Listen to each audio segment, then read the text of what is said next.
அன்பின் பிதாவே, இந்த காலை வேளைக்காக உமக்கு நன்றி செலுத்துகிறோம். உம்மை ஸ்தோத்தரிக்கிறோம். இம்மட்டும் எபினேசரா இருந்து எங்களுக்கு உதவி செய்தீர். அதற்காக உம்மை துதிக்கிறோம். என் வாக்குக்கு செவி கொடுங்கள். அப்பொழுது நான் உங்கள் தேவனாய் இருப்பேன், நீங்கள் என் ஜனமாய் இருப்பீர்கள் என்று சொல்லியிருக்கிறேன். ஆண்டவரே, உம்முடைய வார்த்தைக்கு செவி கொடுக்க எங்களுக்கு கிருபை தாங்க. ஆண்டவரே, வார்த்தையின்படி உம்முடைய வசனத்தின்படி வாழ எங்களுக்கு உதவி செய்யுங்க. இந்த நாளில் வேத தியானத்தை எங்களுக்கு ஆசீர்வதித்து தாங்க. நேசிக்கிற இயேசு கிறிஸ்துவின் இனிய நாமத்தில் கேட்கிறோம் பிதாவே, ஆமேன். யோவான் 12வது அதிகாரம் 27வது வசனம்.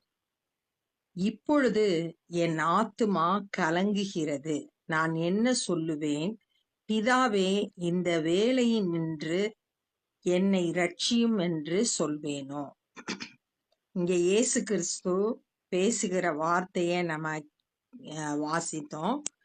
அதுக்கு முன்னாடி கோதுமை மணி நிலத்துல விழுந்து சாகாவிட்டா தனித்திருக்கும், செத்ததையாயின் மிகுந்த பலனை கொடுக்கும் அப்படின்னு சொல்லிட்டு மனுஷகுமாரன் மகிமைப்படும் வேலை வந்தது அப்படின்னு சொல்றாரு.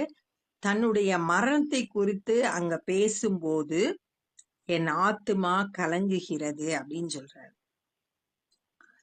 ஏன்னா சிலுவை மரணத்துல சரீரத்துல வேதனையோடு கூட உலகத்தோட எல்லா மனுஷரோட பாவத்தையும் தன் மேல ஏற்றுக்கொள்ளும் போது பிதாவோடு இருக்கிற உறவு துண்டிக்கப்படும். அது இயேசு கிறிஸ்துவினால தாங்க முடியாத வேதனை. அத அந்த ஆத்துமா அதை குறிச்சு கலக்கம் ஏற்படுது. நான் என்ன சொல்லுவேன்?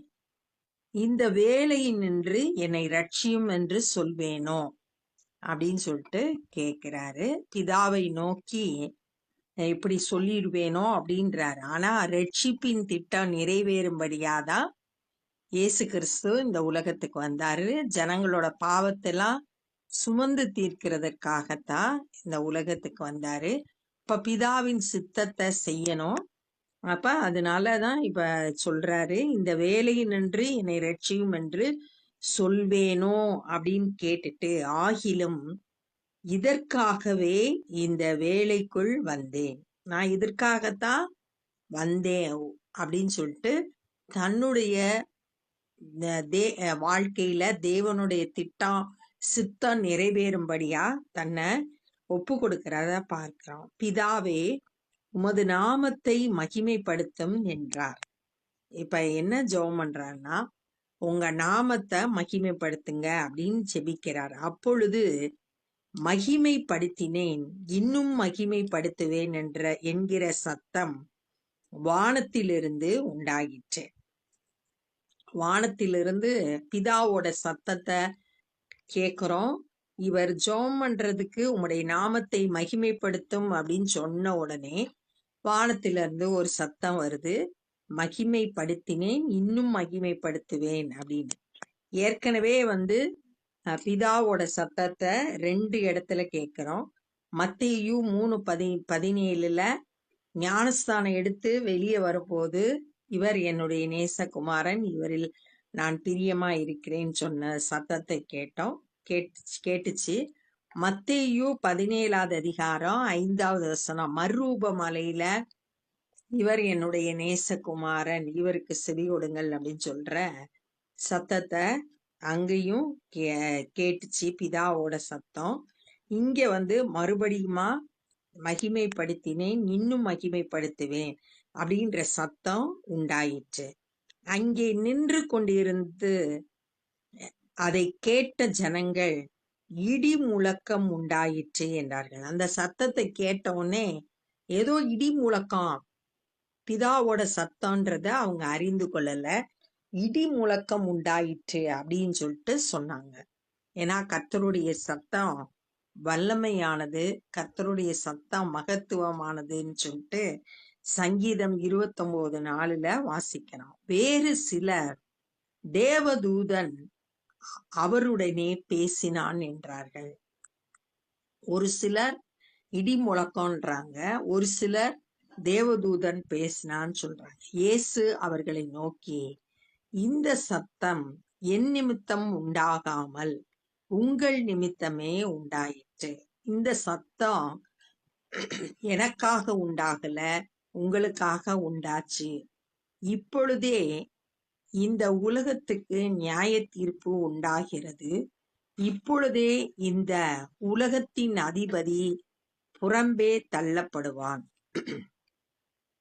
உலகத்துக்கு இப்பொழுது நியாய தீர்ப்பு உண்டாகிறது அப்படின்னு சொல்லிட்டு இயேசு கிறிஸ்து தன்னுடைய மரணத்தின் மூலம் என்ன நடைபெறுகிறது அப்படின்றத சொல்றார்.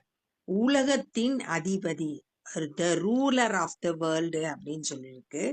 உலகத்தின் அதிபதி எப்படின்னா, தேவன் படைக்கும் போது எல்லா அதிகாரத்தையும் மனுஷன்கிட்ட கொடுத்தாரு. ஆனா இந்த மனுஷன் பிசாசோட சத்தத்துக்கு செவி கொடுத்து பாவம் செய்த போது தனக்கு கொடுக்கப்பட்ட அதிகாரத்தை பிசாசனுடைய கையில ஒப்பு கொடுத்துட்டான். அப்ப பிசாசு தான் உலகத்தின் அதிபதியா இருக்கிறான். யோவான் 14:30 உலகத்தின் அதிபதி வருகிறான், அவனுக்கு என்னிடத்தில் ஒன்றும் இல்லை அப்படின்னு சொல்றத அங்கேயும் நம்ம பார்க்கலாம். உலகத்தின் அதிபதி புறம்பே தள்ளப்படுவான். சிலுவை மரணத்துல பிசாசு தோற்கடிக்கப்பட்டான், புறம்பே தள்ளப்பட்டான். இயேசு கிறிஸ்து சிலுவையில அவனை வெற்றி சிறந்தார். நான் பூமியிலிருந்து உயர்த்தப்பட்டிருக்கும் போது எல்லாரையும் என்னிடத்தில் இழுத்து கொள்ளுவேன் என்றார். பூமியிலிருந்து உயர்த்தப்பட்டிருக்கும் போது சிலுவை மரணத்துல இயேசு கிறிஸ்து தன்னை ஒப்பு கொடுத்த போது பூமியிலிருந்து அவர் உயர்த்தப்படுகிறார். எல்லாரையும் என்னிடத்தில் இழுத்து கொள்ளுவேன் அப்படின்னு சொல்லிட்டு சொல்றத பாக்குறோம். இயேசு கிறிஸ்துவனுடைய சிலுவை மரணம் நம்ம எல்லாருக்கும் ரட்சிப்பை கொடுக்குது, பாவத்திலிருந்து விடுதலையை கொடுத்து அவரோடு நம்மளை இணைத்து கொள்ளுது. தாம் இந்த விதமாக மரணமாய் மரிக்க போகிறார் என்பதை குறிக்கும்படி இப்படி சொன்னார். தன்னுடைய மரணத்தை குறிச்சு இப்படிலாம் நடக்க போகுது அப்படின்னு சொல்லிட்டு இயேசு கிறிஸ்து சொல்றத பார்க்கிறோம். அப்ப அவர் தேவ திட்டத்தை அறிந்து அதையே சிந்திச்சு அதையே பேசி அதன்படியே நடக்கிறத நம்ம பார்க்கிறோம். தன்னுடைய மரணத்தை குறித்து அறிந்து செயல்படுகிறார். ஜனங்கள் அவரை நோக்கி, கிறிஸ்து என்றென்றைக்கும் இருக்கிறார் என்று வேதத்தில் சொல்லியதை நாங்கள் கேட்டிருக்கிறோம். கிறிஸ்து என்றென்றைக்கும் இருக்கிறார். கிறிஸ்து அப்படின்றது அபிஷேகிக்கப்பட்டவர், அவர் ராஜா, அவர் என்றென்றைக்கும் இருப்பார்னு வேதம் சொல்லுதே அப்படின்னு சொல்லிட்டு ஜனங்கள் அவரை பார்த்து கேட்கிறாங்க. அப்படி இருக்க மனுஷகுமாரன் உயர்த்தப்பட வேண்டும் என்று எப்படி சொல்லுகிறீர்?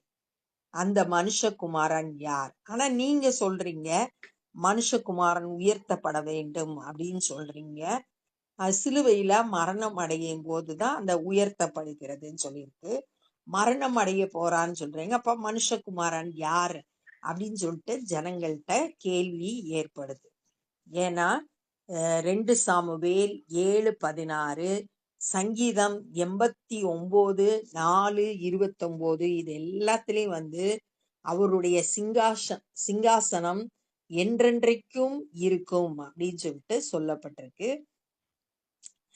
சங்கீதம் 89:4, என்றென்றைக்கும் உன் சந்ததியை நிலைப்படுத்தி தலைமுறை தலைமுறையாக உன் சிங்காசனத்தை ஸ்தாபிப்பேன் என்று ஆணையிட்டேன் அப்படின்னு சொல்லிட்டு அங்க சொல்லப்பட்டிருக்கு. அப்ப கிறிஸ்து என்றென்றைக்கும் இருப்பார் அப்படின்னு சொல்லியிருக்கே, நீங்க மரணம் அடைய போறத குறித்து சொல்றீங்களே அப்படின்னு சொல்லிட்டு ஜனங்கள் அவரிடத்துல கேக்குறாங்க. அதற்கு இயேசு, இன்னும் கொஞ்ச காலம் ஒளி உங்களிடத்தில் இருக்கும். ஒளின்னு சொல்றது இங்க இயேசு கிறிஸ்து தன்னை குறித்து சொல்றாரு. ஏன்னா 1ஆவது அதிகாரத்துல பார்த்தோம், எந்த மனுஷனையும் பிரகாசிப்பிக்கிற மெய்யான ஒளி அவர்தான் அப்படின்னு சொல்லிட்டு பார்க்கிறோம். அப்ப ஒளி கொஞ்ச காலம் உங்களிடத்தில் இருக்கும். இருளில் நீங்கள் அகப்படாதபடிக்கு ஒளி உங்களோடு இருக்கையில் நடவுங்கள். இருள்ல நீங்க அகப்பற்றக்கூடாது. இயேசு கிறிஸ்துவாகிய ஒளி உங்களோடு இருக்கிற மாதிரி நடவுங்கள். இருளில் நடக்கிறவன் தான் போகிற இடம் இன்னதென்று அறியான். ஒருவேளை இருள்ல நடந்தீங்கன்னா உங்களுக்கு பாதை சரியா தெரியாது, எங்க போய் அடையணும் அப்படின்றது தெரியாது அப்படின்னு சொல்லிட்டு சொல்றாங்க. இருள்ன்றது பாவத்தை குறிக்கும். பாவத்துல நடந்தோம்னா நம்ம எங்க போய் சேர்றோன்றது, போக வேண்டிய இலக்கை நம்ம அடைய முடியாது அப்படின்னு சொல்லிட்டு சொல்லப்பட்டிருக்கு. இதே மாதிரி யோவான் கூட 1 யோவான் 2வது அதிகாரம் 11வது வசனம், தன் சகோதரனை பகைக்கிறவன் இருளிலே இருந்து இருளிலே நடக்கிறான். இருளானது அவன் கண்களை குருடாக்கினபடியால் தான் போகும் இடம் இன்னதென்று அறியாதிருக்கிறான் அப்படின்னு சொல்லியிருக்கு. இருள்ல நடந்தோம்னா பாதை நமக்கு தெரியாது, போகிற இடம் எதுன்னு தெரியாது. அப்ப இருள்ல நடக்கக்கூடாது, வெளிச்சத்துல நடக்கிறவங்களா நம்ம இருக்கணும். ஒளி உங்களோடு இருக்கையில் நீங்கள் ஒளியின் பிள்ளைகள் ஆகும்படிக்கு, வெளிச்சம் நமக்குள்ள இருக்கும்போது, இயேசு நமக்குள்ள இருக்கும்போது நம்ம வெளிச்சத்தின் பிள்ளைகளாய் இருக்கிறோம். அதற்கேற்றபடி நடக்கணும். பிள்ளைகள் ஆகும்படிக்கு ஒளியினிடத்தில் விசுவாசமாயிருங்கள். இயேசுவின் இடத்துல நம்ம விசுவாசமா இருக்கும்போது அந்த வெளிச்சம் நமக்குள்ள இயேசு நமக்குள்ள வாசம் பண்ணும்போது நம்மளுடைய வாழ்க்கை பிரகாசமா இருக்கும். நம்ம வெளிச்சத்தின் பிள்ளைகளாய் இருப்போம். இன்னொரு வசனம் 1 தெசலோனிக்கேயர் 5வது அதிகாரம் 8வது வசனத்துல என்ன சொல்லியிருக்குன்னா, பகலுக்குரியவர்களாகிய நாமோ தெளிந்தவர்களாயிருந்து விசுவாசம் அன்பும் என்னும் மார்க்கவசத்தையும் இரட்சிப்பின் நம்பிக்கை என்னும் தலைச்சீராவையும் தரித்து கொண்டிருக்க கடவோம் அப்படின்னு சொல்லியிருக்கு. அப்ப வெளிச்சத்தின் பிள்ளைகள்னா அன்பு விசுவாசன்ற மார்க்கவசத்தை போட்டிருக்கணும். இரட்சிப்பின் நம்பிக்கைன்ற தலை சீராவை அணிந்து கொண்டவர்களா இருக்கணும். அப்படிப்பட்டவர்களா நம்ம இருக்கணும்னா அந்த வெளிச்சத்தின் இடத்துல நம்ம விசுவாசமா இருக்கணும். இயேசு கிறிஸ்துவின் இடத்துல விசுவாசமா இருக்கணும். இவைகளை இயேசு சொல்லி அவர்களை விட்டு மறைந்தார். இதெல்லாம் பேசி முடிச்சுட்டு அவங்கள விட்டு மறைந்து போயிட்டார் இயேசு கிறிஸ்து அப்படின்னு சொல்லிட்டு சொல்லப்பட்டிருக்கு. அப்ப இந்த நாள்ல நம்ம என்ன கற்றுக்கொண்டோம் அப்படின்னா, இயேசு கிறிஸ்து தன்னுடைய மரணத்தை பத்தி சொல்லும்போது என் ஆத்துமா கலங்குது, இந்த வேலையில இருந்து என்னை ரட்சிக்கும் நான் சொல்லுவேனோ, இதற்காகவே நான் அனுப்பப்பட்டேன் அப்படின்னு சொல்லிட்டு பிதாவை நோக்கி உமது நாமத்தை மகிமைப்படுத்தும்னு சொல்றாரு. உடனே வானத்துல இருந்து ஒரு சத்தம் கேட்டுச்சு, மகிமைப்படுத்தினேன் இன்னும் மகிமைப்படுத்துவேன். சத்தத்தை கேட்ட ஜனங்கள்ல ஒரு கூட்டம் இது இடி முழக்கத்தோட சத்தம்னாங்க, ஒரு சிலர் தேவதூதர் பேசுறான் அப்படின்னு சொல்லிட்டு சொன்னாங்க. அப்ப இயேசு கிறிஸ்து என்ன சொல்றாருன்னா, உலகத்தின் அதிபதி புறம்பே தள்ளப்படுவான் அப்படின்னு, பிசாசு தோற்கடிக்கப்படுவான் சிலுவை மரணத்துல. நான் பூமியில இருந்து உயர்த்தப்படும் போது எல்லாரையும் என்னிடத்தில் இழுத்து கொள்ளுவேன். தன்னுடைய மரணத்தின் மூலம் ஜனங்களை ரட்சித்து அவர் தன்னிடத்தில் இழுத்து கொள்ளுவேன் அப்படின்னு சொல்லிட்டு சொன்னாரு. இத கேட்டுக்கிட்டு இருந்த ஜனங்கள் கிறிஸ்து என்றென்றைக்கும் இருப்பாருன்னு சொல்லியிருக்கே, ஆனா நீங்க உயர்த்தப்படணும், மரணத்தை சந்திக்க போறேன்னு சொல்றீங்களே அப்படின்னு சொல்லிட்டு கேக்குறாங்க. கேட்கும்போது இயேசு பதில் சொல்றாரு, நான் கொஞ்ச காலம் உங்க கூட இருப்பேன், அது இருள்ல அகப்படாம ஒளி உங்களோடு இருக்கிறதுனால நீங்க வெளிச்சத்துல நடக்கணும் அப்படின்னு சொல்றாரு. நீங்க ஒளியின் பிள்ளைகள் ஆகும்படி ஒளியினிடத்துல விசுவாசமா இருங்கள் அப்படின்னு. இயேசு கிறிஸ்துவை யாரெல்லாம் விசுவாசிக்கிறாங்களோ, யோவான் 8வது அதிகாரம் 12வது வசனத்துல சொல்லியிருக்கு, நான் உலகத்துக்கு ஒளியா இருக்கிறேன், ஒருவன் என்னை பின்பற்றி வந்தா அவன் இருள்ல நடக்க மாட்டான், ஜீவ ஒளியை அடைந்திருப்பான் அப்படின்னு சொல்லியிருக்கு. அப்ப இயேசு கிறிஸ்து நமக்குள் அவரை விசுவாசிக்கும் போது அந்த பிரகாசம் நமக்குள்ள அந்த வெளிச்சம் நமக்குள்ள நம்மளையும் அவரை போல மாற்றுகிறது அப்படின்றத இந்த நாள்ல நம்ம தியானிச்சோம். இதெல்லாம் பேசி முடிச்சுட்டு இயேசு அந்த இடத்தை விட்டு மறைந்து போனார் அப்படின்னு சொல்லப்பட்டிருக்கு. இப்ப நம்ம ஜெபம் பண்ண போறோம். அன்பின் பிதாவே, இந்த நாள்ல கூட நாங்க தியானித்த இந்த வேத பகுதிக்காய் நன்றி செலுத்துகிறோம். ஏசப்பா, நீங்க இந்த உலகத்துக்கு வெளிச்சமா இருக்கிறீங்க, ஒளியா இருக்கீங்க. நாங்க உம்மை விசுவாசித்து ஆண்டவரே, அப்பா, உம்முடைய ஒளி எங்களுக்குள்ளாய் ஆண்டவரே கிரியை செய்யும்படியா இந்த காலை வேளையில எங்களை அர்ப்பணிக்கிறோம். நீங்க எங்களுக்குள்ள வாசமா இருந்து ஆண்டவரே, எந்த ஒரு இருளான காரியமும் எங்களிடத்துல காணப்படாதபடிக்கு நீர் எங்களை பரிசுத்தமாக்குங்க. சத்தியத்தின் பாதையில நடக்க உதவி செய்யுங்க. ஆண்டவரே, உமக்காய் பரிசுத்தமாய் வாழ எங்களை அர்ப்பணிக்கிறோம். ஆண்டவரே, அப்பா, எங்களை காண்கிற ஒவ்வொருவரும் உம்மை காணத்தக்கதாய் எங்களுக்கு பிரகாசத்தை தந்து வழி நடத்தும்படியாய் ஜெபிக்கிறோம். ஆண்டவரே, பிசாசின் கிரியைகளை அழிக்க வந்தேன் என்று சொன்னீர்.